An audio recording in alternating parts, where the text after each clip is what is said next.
Umqeqeshi Orlando Pirates Jose Rivera usekhulume ngesinqumo sakhe sokulishiya leli qembu ekupheleni kwesizini. Iqembu limemezele ngoLwesine kusihlwa ukuthi uzohamba uma kuphela inkontileka yakhe ngoJuni. Isinqumo sakhe simangaza abaningi, ikakhulukazi uma kubhekwa irekhodi lakhe lempumelelo eqenjini kusukela lijoyina ngo-2022 lapho athole khona izindebe ezinhlanu futhi besafuna indondo ku-Nedbank Cup, Betway Premiership kanye ne-CAF Champions League. uRivera uveze ukuthi uzonikeza incazelo nemininingwane yesinqumo sakhe ngokuhamba kwesikhathi. Okwamanje ugxile emsebenzini osheshayo wokulungiselela iqembu lakhe umdlalo olandelayo weligi nePolokwane City Old Peter Mokaba Stadium ngomgqibelo.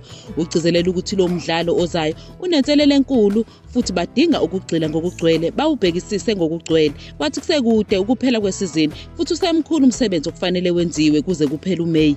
Yize kuvumile lokho, izitatimende ezimayelana nesinqumo sakhe zizohlehliswa kuze kuphele isizini, kodwa usibonile isidingo sokuthi iklabhu ibe nesikhathi esanele sokuhlelela ikusasa layo. Ngemuva komdlalo nePolokwane City, iPirates kulindeleke ukuthi idudulane neMCR emlenzeni wesibili wekwata final yeCAF Champions League eOrlando Stadium ngoLwesithathu oluzayo. Njengamanje leli qembu lihlomule ngegoli elilodwa emlenzeni wokuqala elinqobe ngo-1-0 ekuhambeni.